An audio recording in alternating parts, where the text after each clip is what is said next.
You want to get out of the way sooner rather than later. Figure out how to track your lead sources so that then you can track the success of those lead sources. I could not agree with you more. I mean, it is marketing 101. What's up, guys? Welcome to the Pesty Podcast. I'm your host, Andrew Peluso, and I'm here with Cody Barber today. Cody, you mind giving the audience a little bit of an introduction, especially as it relates to, where you're at in pest control these days? Yeah, sure. So, like Andrew said, my name is Cody Barber. Born and raised in Sacramento, California, but I've been living in Utah for the last 8 years. Came out here for school. Met a girl who was from Utah and haven't been able to get her out of Utah yet. So one day we'll get her out. But looking to move back to the coastal states sometime soon.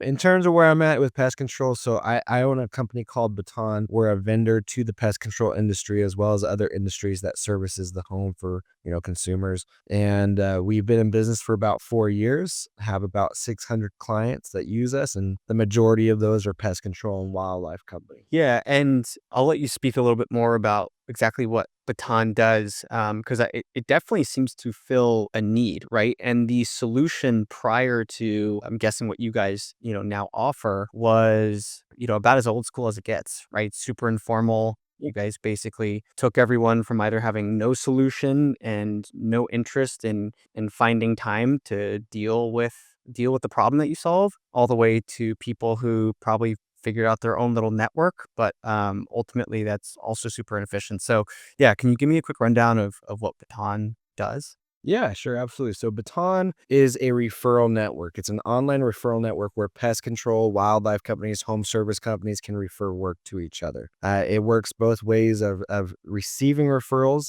If you're a company, you can both receive referrals from Baton and send referrals out through Baton. And the idea is that if you're a company that gets calls for things that you do not do or areas you do not go to, you can now monetize those phone calls by referring them over to another company who will pay you for those referrals. In terms of the value add for people, obviously you already highlighted a little bit of you'd have to normally go out and make relationships on your own, things like that. So for a larger company that's maybe in several states, they don't want to maintain relationships like that. We're there providing those relationships, those network relationships where they can have referrals being sent through and received from. In addition, for our smaller guys that are more local, we're able to connect them with more companies than they've ever had, been connected before. We're connecting a one-man band to a multi-billion-dollar company that's sending them referrals. So it's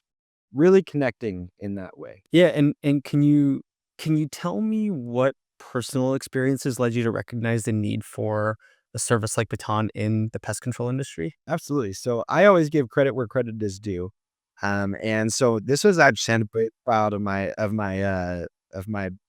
business partner, Phil. And he was working at a pest control company and basically saw that about 20% of their leads that were coming in were for services or areas that they did not go to. And the story, the way that I understand the story after all these years is that basically he had taken, the issue to the board and said, "Hey, do you want me to figure this out?"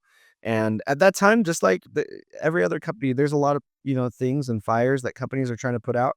And that wasn't a priority for them at the time. And so Phil saw an opportunity. He went and got validation from other companies that they were experiencing unqualified call volume as well. And so he sought out to create a solution on his own. And so that's what Baton is. Nice. And then tell me how you ended up being, brought on board. Why did he reach out to you and say, "Hey, Cody, come do this thing with me"? Yeah, so Phil is very talented in many ways, including sales and client success. But he's extremely gifted on infrastructure and setting up things to succeed by processes and things like that. And so he wanted to bring in someone that could be a little bit more customer facing, client facing, so that he could focus on the infrastructure. And so that's where he brought me in to be kind of client facing, sales facing, client success facing, all of it, to make sure that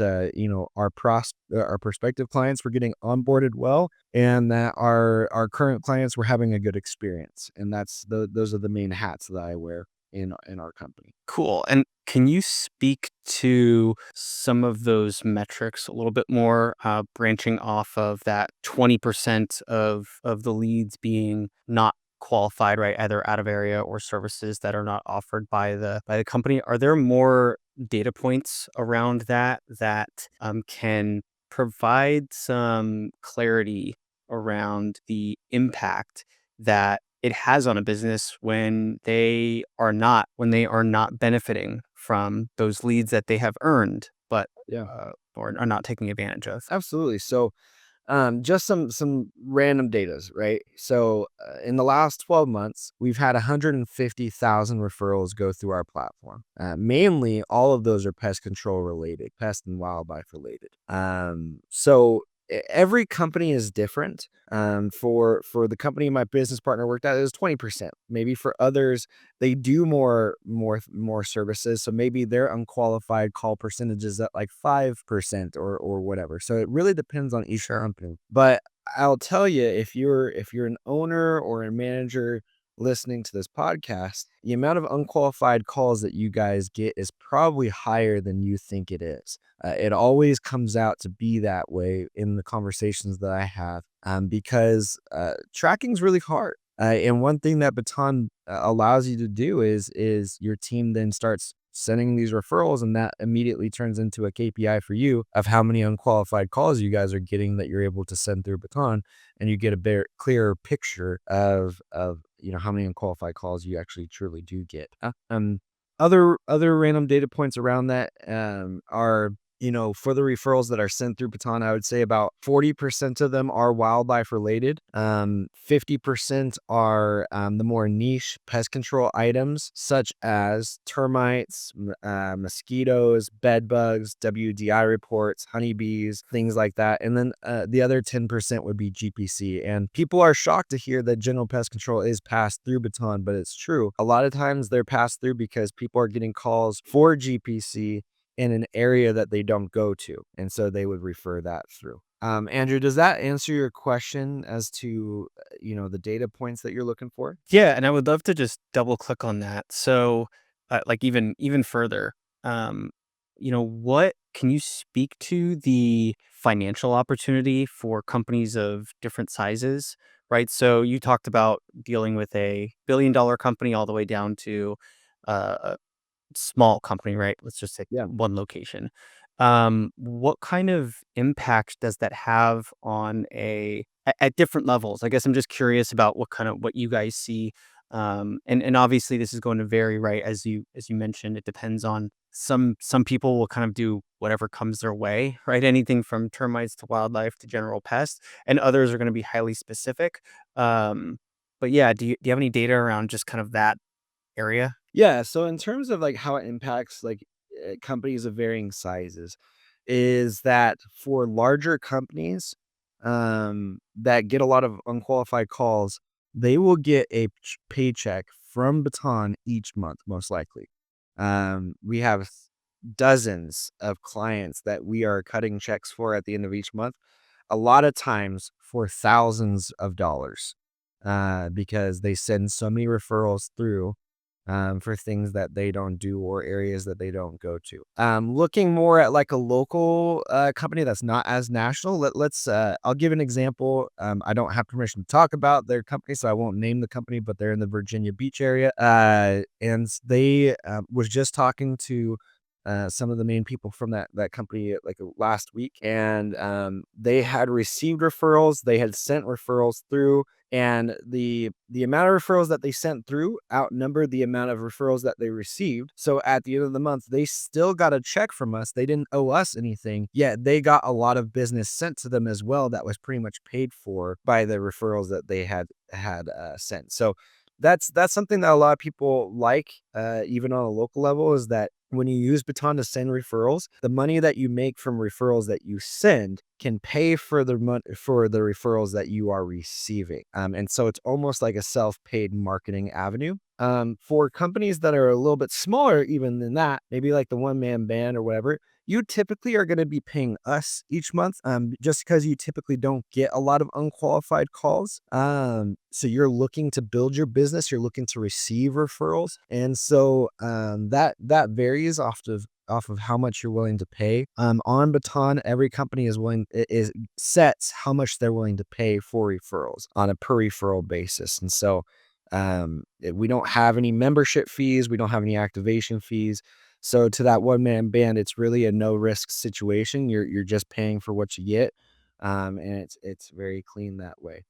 Um, yeah, does that cover your question there? Yeah, and I would also I don't know if you guys have this data, maybe the company probably hasn't been around long enough, but I would also put money on those leads being higher quality, above average order value, and probably also higher customer lifetime value, right? Because if we think about where leads are going to come from and where they are the highest quality, it's of course going to be a friend referred them, right? There's a lot of inherent trust and credibility built in that referral. And so that lead is much more sticky. And I would imagine it works similarly with leads that are referred by another business, right? Because Mhm. if I'm if I'm a pest control company and another pest control company has suggested that a customer work with me, I think that's probably says a lot to the customer about, you know, the quality of my company, right? Sure. But do you guys have any insight around that yet? Yeah, great question. So the KPIs that you're talking about there, unfortunately to us, are external KPIs, right? Those are KPIs that are tracked by the company that's receiving the referral. And so all of the data points that we have to go off of are just through conversations with asking, what their experience has been. And with being in business for 4 years, we've been able to have a lot of those conversations. We're still young, but we're starting to get a clear picture of how that looks. And what I've come to find is that closing percentages of leads in general, not just Baton lead, but leads in general, vary drastically from company to company. I have companies that view a 25% close rate as high for them, whereas I have clients that have views that 75% is too low. Like they want to try and close every single one. Every company is different. Oftentimes it's applicable to how big you are as a company. It's all over the place. And through our conversations, one thing that I have found is I'll ask them what their normal close percentage is with leads in general, and then I'll ask them what their close percentage has been with Baton. And I have found that whatever your normal close percentage is, add 5 to 10% on top of it on average, and that's your Baton close percentage. Just because it's going to those principles that you highlighted, Andrew, where this is actually a true referral. Another company is recommending your company and your services, and so it comes in a little bit warmer than just a normal web search.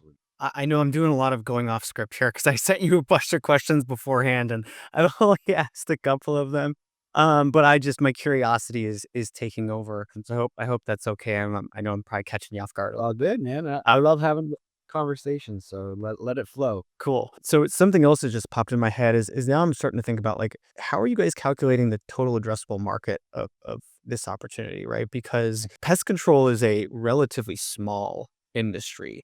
And if that's most of the referrals, right, that you guys are doing right now, then you're kind of just scratching the surface of what is possible. And I would imagine there's also a lot of opportunity for cross pollination at some point between industries, right? Like establishing partnerships between, let's say, HVAC and pest control companies.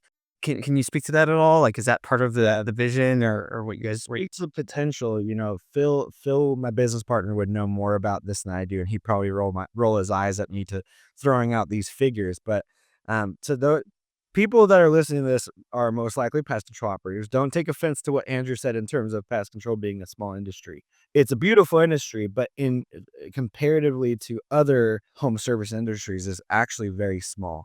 Like I said, Phil will know the figures better, but if I believe that pest control is something like a $20 billion industry or something like that. If I remember correctly, like plumbing is like $200 billion.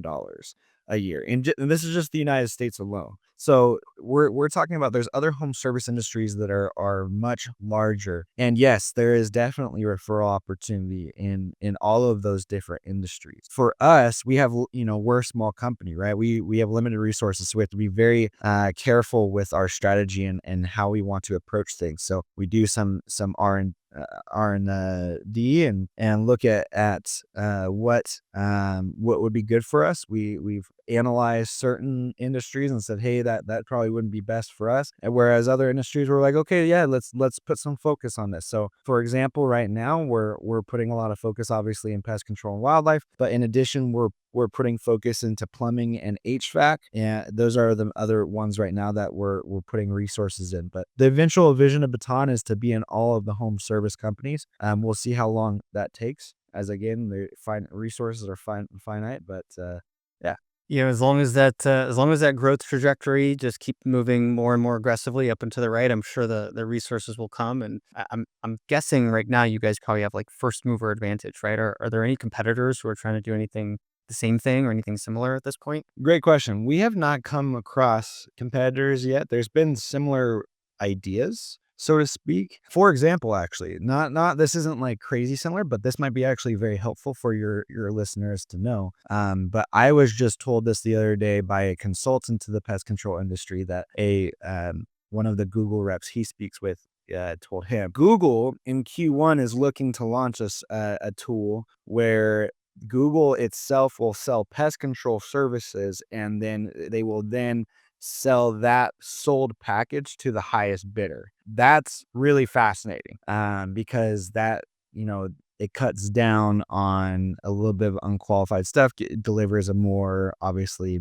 bought in customer. They're literally bought in. They've put card on file and everything. My information on that is very limited. I've only heard it from another person. I haven't heard it from Google directly, but this is the same person that also heard about Google releasing terms that says, hey, you won't get any money back for out of area or unqualified stuff. And that turned out to be true. So I do trust this source. I feel like Stephen A. Smith right now, my sources or whatever, but it's fun. But yeah, that's something that's coming up that might, be a little bit of a challenge or competition, so to speak, but not direct competition. We do have first mover advantage. What we do is pretty hard. This is very much a boots on the ground idea. We go to a lot of trade shows, make a lot of relationships. And so people a lot of times from what we found are not willing to put in that work to compete with us. Yeah, when it's not all technology, you start to lose some people in terms of their interest in competing in that kind of space, right? Yeah. Could you outline a blueprint for a pest control company to follow in the first year of integrating a service like Baton or Baton to ensure success? Like what are the most successful companies doing in their first year that they're working with you guys that are really excited about, Yeah. the experience?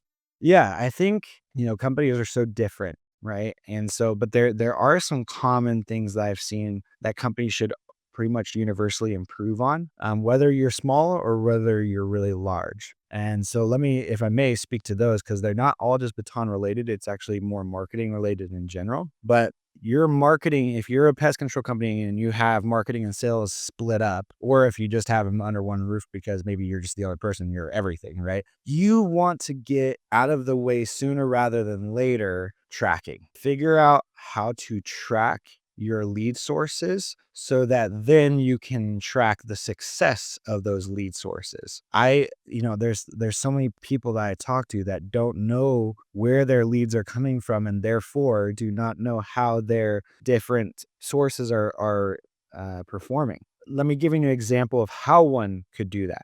Okay. So when somebody signs up for Baton, one of the things that we do on the profile is we ask them, hey, what phone number do you want to put on your profile where we can send these referrals to so that people can call you or we can transfer them directly to you? One idea that could work for a lot of companies is to purchase phone numbers per lead source. And then that way, when a lead is coming in from Baton, it's going to a phone number that is Baton specific assigned. And that, hey, this is a Baton referral. So then I can actually disposition it, and I have data off of all of these Baton referrals. Hey, this closed for this reason, this closed for not this reason. And then you can start, as time goes on, you can accumulate a really nice sample size of how a lead source or a referral source is doing. There's a lot of stuff tied to that. I that's a really big principle to talk about. You have to be good at dispositioning. Your team has to be good at dispositioning for you to get an accurate and clear picture of that. But that is something that I would absolutely recommend to people and getting involved with. There was something else that was on my mind, but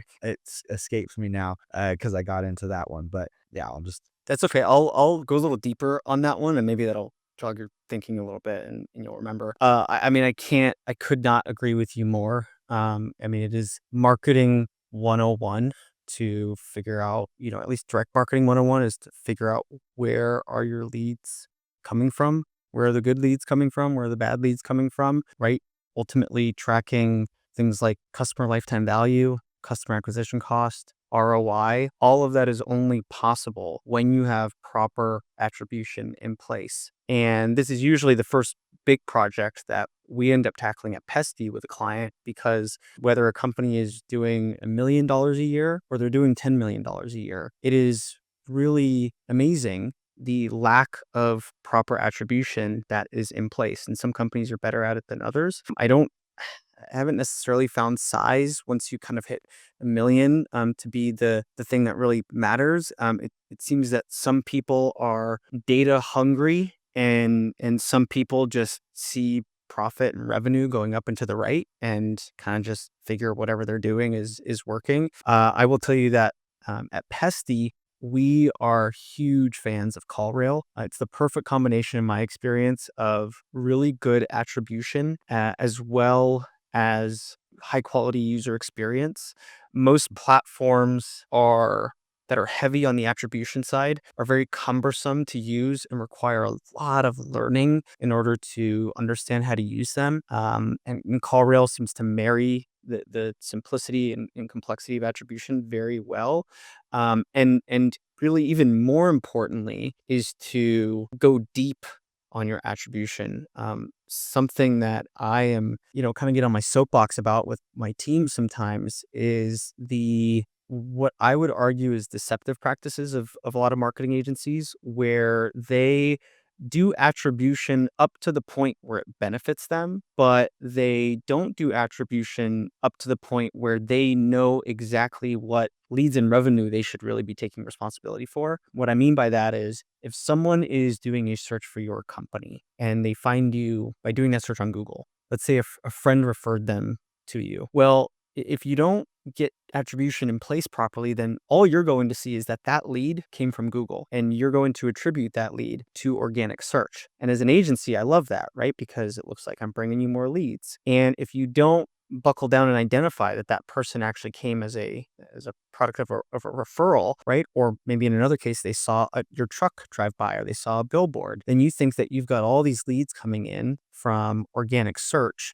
and it makes your cost per lead from organic search look really, really low, lower than it should be. And that can be really confusing for operators. And whether you're with an agency or not, it's just really important to find ways. I should probably do a whole other podcast episode on that, really find ways to make sure that your attribution is correct. Yeah, there's a lot to unpack there, right? Because it gives you a really good feeling about your SEO company, but then you also don't have a clear picture on the actual ROI that's being produced by your billboards or by the wrap on your truck and how effective that wrap is. If somebody did come and search you because you had for example, I was driving yesterday home from the airport, and there's a billboard that has caught my attention now twice, because it's hilarious. But it's for a clothing company in Utah that basically it's all about buying people's clothes and reselling them, almost like a thrift store, but not because they're actually going to buy your clothes if you have good brand clothes or whatever. And the billboard says, "Let that shirt go," but the R of shirt is partially covered by the shirt, and so it literally looks like it's "let that shit go." Okay, sorry for cussing here, but it's Okay. hilarious because it catches your attention. You're like, wait, did they really put that on a billboard? And then you're like, wait, no, there's an R in there. It's just slightly covered by the shirt. And then now you have engagement to a billboard. And now if I ever go into that store, it's because I recognize that billboard or whatever, right? So you want to know if you're an operator or whatever, and you have a really crafty, billboard like that or out there, or whatever. You want to know if people are being driven to you because of that, so that way you know if the money that you're allocating to those advertisements is worth it. There's a ton to unpack there, but yeah. Now let me ask you, because this is where you're more expert in. If let's say I didn't use Pesty, and I'm just an operator, and I wanted to know how to do attribution correctly, how would you, as an operator, do that on your website? Yeah, I mean, so I would use the process that we use for our current clients, which is we implement CallRail, and that is both a call tracking and form tracking software. So any lead that comes to the website, we usually exclude people who came directly to the website, because from a marketing perspective, from our perspective as the marketing partner, we don't take any responsibility for that, so we don't track those. But if you came through any other channel that wasn't going, direct, we track that. And your forms on your website should ask the question, how did you hear about us? With a very simple drop-down list of online search, saw a truck, saw a flyer, whatever your marketing campaigns are, they should be delineated there. And then when someone selects one of those options, if it's not online search, then online search does not get credit for that lead. Right. And for companies who are really good, they're getting a lot more referrals than they probably realize. Right. But the customer doesn't necessarily know or think to say, I was referred by a friend. Right. They just need a pest control company. But that's how you delineate between your branded searches, the people who are actually looking for you because of some other channel that they saw you on, versus your non-branded searches. They actually just stumbled across you online. When it comes to phone calls, it's a little bit trickier. If you are not, if your team is not in the habit of asking, how did you hear about us? But ideally, that would also be part of their script. And in CallRail, you can use AI to read the transcript of that call and tag the call accordingly. So if you ask the question, how did you hear about us? And the person said, a friend referred me. Then in CallRail, I can automatically tag that call as being a referral. And it can also read every form that comes in and automatically tag those forms for however you want to tag them, right? Again, saw a truck, referral, online search. And so that's what we do. And we just filter out anything that's not, an online search and through the organic search or paid ads medium. I can't harp on this enough. If I was an operator, I would have phone numbers, so different phone numbers for everything, right? Even if it was word of mouth, maybe I'm giving out business cards where to my clients, who then can forward that, or hand that business card to a friend or whatever, or take a picture of it on their phone and send it to their friend. That business card would have a specific phone number to hand out business cards or whatever, so that I can say, hey, we just got a call in from one of our referral business cards or whatever. So we know that that's actually working, that we do have some traction there. And that phone number would be separate from the phone number that you see on our trucks. And that phone number would be separate from the ones that you see on our billboards. And that I would have so many different phone numbers, so I knew the tracking. Now, I don't know the cost to that. My assumption is that it's pretty low. I could be wrong on it, but It's a couple bucks per month for phone number is basically yeah. what it comes down to. And the minutes are where, costs can add up. But if what you get on the other end of paying that bill is really accurate attribution, the ROI is very clearly there. If you're paying attention to that and you're doubling down on the channels that are working and you're pulling back on the channels that are not working, it's going to save you money in a wasted marketing budget, and it's going to make you money in doubling down on the things that are working. And I will also say that there's probably some operators who are maybe on the larger size who are shaking their head like, yeah, so one way to calculate it is by looking at your monthly attrition. So take a set of customers at the beginning of the month and see how many of those customers are no longer with you at the end of the month. And as an example, if you have a 7-year customer lifetime value, and I'm using that number, it's not random, because that is the number that M&A firms like Potomac look for when they're looking at potential M&A transactions.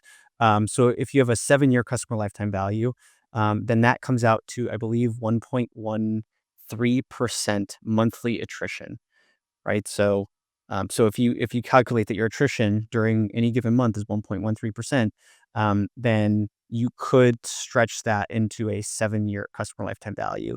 Uh, Maybe a more accurate way of making that calculation would be a beginning of the year and end of the year calculation. So that way you have a, back to your point about, sample size, a bigger sample size.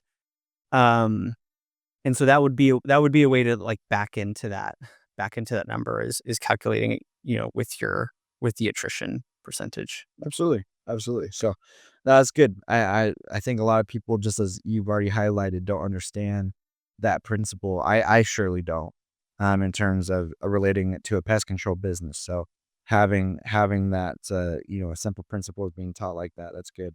And some people can go dive deeper on that to get that figure for themselves. Yeah, it's I mean, I think if you enjoy business, right, and some people don't necessarily enjoy the game of business. Like that's how I think of it. It's just like it's a fun game. It's a super fun game. Um, then going and learning about those things aren't necessarily as interesting. And I get that. A lot of people want to focus on the work, the customers, not those kinds of KPIs. Um, but but at the end of the day, in terms of the strength of the business, that is definitely yeah, that's a big one. So I appreciate you turning the questions around on me and making this interesting for me and the audience. Let's wrap up with one more question here.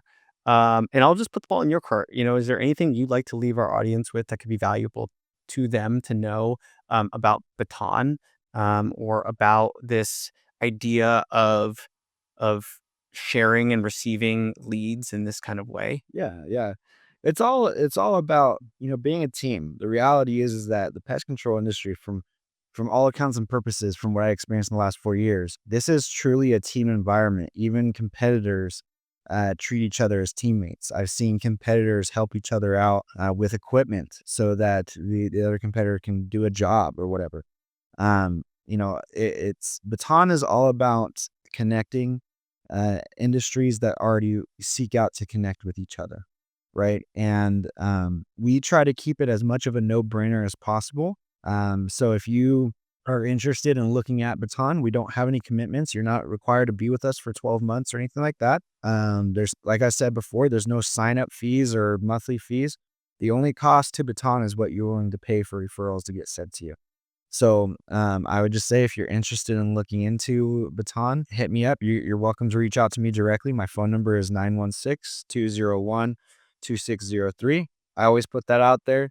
People are welcome to hit me up to my personal cell. If you rather email, my email is Cody, CODY, at batonleads.com. I think, and then just in terms of like parting thoughts, I think everybody out there's got to define their own success.